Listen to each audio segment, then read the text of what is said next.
आवेला भगवान के राम नारी बना रही। भगवान कन्हैया जी जब पहली बार जमुना के किनार पर पहुंचा तनी, उधर से राधिका आवतरी सखियन के साथ में।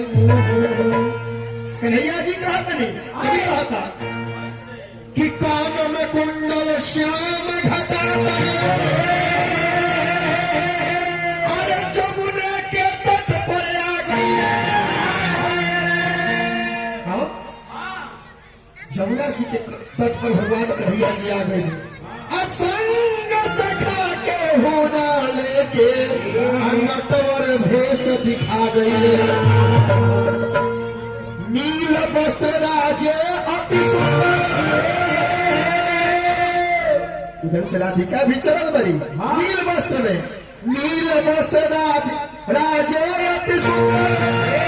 अरे अभी उम्र के थोड़ी असंग सहेली नैन रसीली। अरे निरखे राम निरखे कृष्ण के ओरी। भगवान कृष्ण की ओर देख रहा बड़ी और देख के पूछा तरी, देख के चुप करी। भगवान कन्हैया जी कहतनी कि पहले रहो ना हम वही शुरू करी। पूछे श्याम कहाँ के अरे वो बड़ी बार घर कहाँ बा। कन्हैया जी पूछा तनी, पूछे श्याम कहाँ के अरे केकरा घर के बेटी खेलत सदा जमुना के तट पर, लेकिन आज तलक ना भेटी। राधा कहली की भेटी कैसे? राधा कहली की रही घर में अरे कभी न बाहर जाई।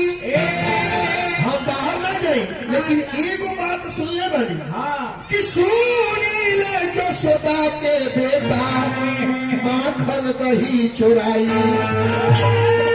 सुनले बनी कि गोकुल के जसोदा के बेटा एगो एक नंबर के चोर भई भाई। वही जगह तुहार घर बा का?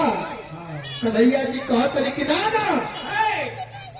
हंस के बोले कृष्ण कन्हैया हम ना करी ले चोरी। हम चोर कहा करी ले, लेकिन जे हमारा के झूठ बतावे, जे लहना देवेला क्रिया खा के कहतनी कि ओकरा घर न छोड़ी। और लोग के घरे छोड़ियो दिले, लेकिन जे वो रोकेला ओकरा घरे न छोड़ी। कभी कहता दोनों आदमी में आपस में बात होखे लागल। चौपाई का कहता कि रसिक सिरो बनी नागर दो।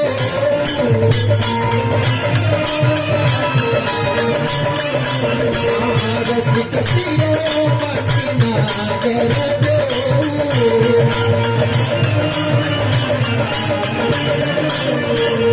रसिक सिरो बनी नागर दो।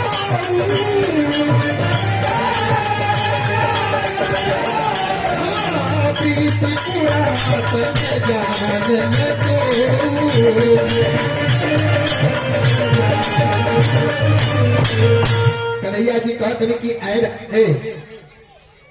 राधे हमारा घरे खेलन तू हमारा घरे खेले वो तू।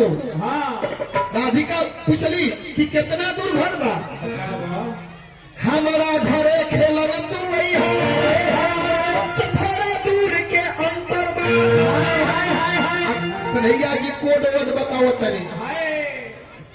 हमारा घरे खेलन तू थोड़ा दूर के अंतर बा।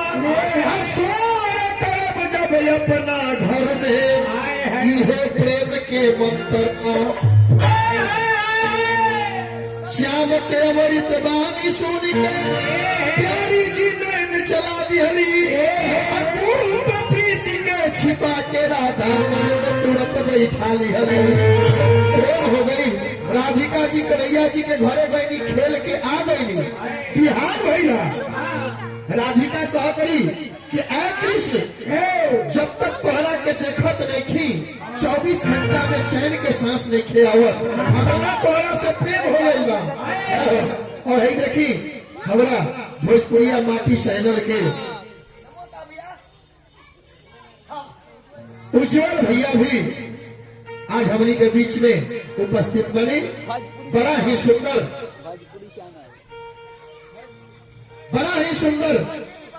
ई भैया के भोजपुरिया माटी के चैनल जो बा और ई विश्व विख्यात चैनल बा और विश्व में ना भारत में ही ना पूरा विदेश में भी ये भोजपुरिया माटी के कार्यक्रम चल रहा बा।